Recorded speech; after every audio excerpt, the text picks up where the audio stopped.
Pour expliquer en fait comment est né ce slogan, c'est né il y a quelques années, j'étais en Italie et j'avais fini mes études de médecine. Et l'année où je devais entrer en spécialisation, il y avait une loi qui interdisait aux médecins étrangers de faire de la spécialité s'ils n'étaient pas en mesure de se l'autofinancer.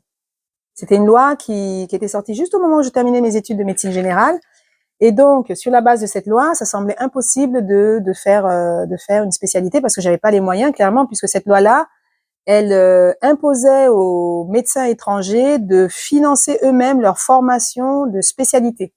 Et quand on sait qu'une spécialité en médecine, c'est minimum 4 ans, ben on vous demandait de démontrer, d'avoir la preuve financière, de pouvoir financer ces 4 ans de spécialisation. Et moi, clairement, j'avais pas les moyens. Hein. Donc, qu'est-ce qui s'est passé cette année-là?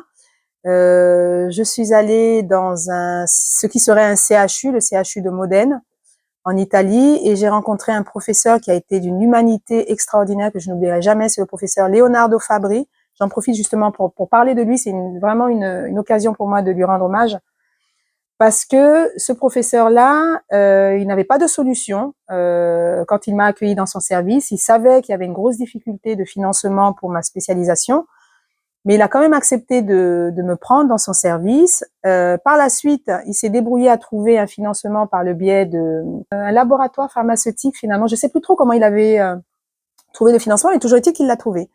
Donc moi, j'ai passé 1 an de ma première année de spécialisation sans être payée.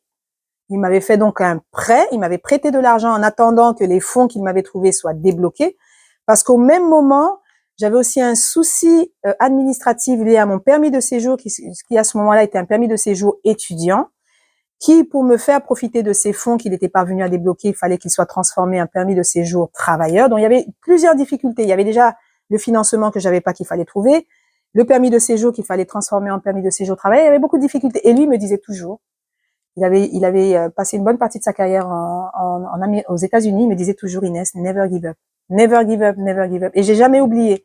C'est lui qui m'a donné justement ce slogan pour ma vie. Et toutes les fois où je me suis trouvée dans des moments extrêmement compliqués, je n'ai jamais oublié ce slogan, et qui chaque fois c'est vraiment, comment je veux dire, confirmé. C'est-à-dire que c'est vrai, il faut jamais renoncer à l'espoir. Il y a toujours une solution. La différence entre ceux qui arrivent à cette solution et ceux qui n'y arrivent pas, c'est que certaines personnes se découragent avant d'arriver à la solution. Certaines personnes jettent l'éponge avant d'arriver à la solution, jettent l'éponge avant d'atteindre l'objectif, jettent l'éponge avant avant que la porte qu'elles espèrent s'ouvre.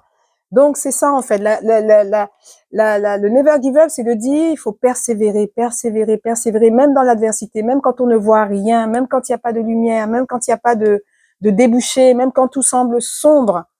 Tant qu'il n'y a pas de conviction de reculer ou d'abandonner, parce que bien entendu il y a des situations où effectivement les difficultés sont telles que peut-être c'est l'occasion effectivement de changer peut-être de direction. Ça peut l'être effectivement dans certaines situations. Peut-être qu'il faut changer de direction. Mais très souvent dans la vie, il faut juste persévérer. Très souvent, la vie, elle vous met à l'épreuve et elle teste cette capacité de persévérer. Et moi, ce never give up, ce slogan-là, il m'a enseigné quelque chose de profondément vrai. Avec la persévérance, on finit toujours par arriver à nos objectifs. Mais il faut persévérer. Parce qu'en persévérant, on trouve des solutions. En persévérant, on donne le temps au temps de nous aider. Voilà. Parce que certaines situations demandent du temps. En fait, il faut être patient. Voilà. Le never give up, c'est patience, persévérance, c'est foi, confiance. C'est, voilà, foi, confiance, persévérance, patience. Foi, confiance, persévérance, patience.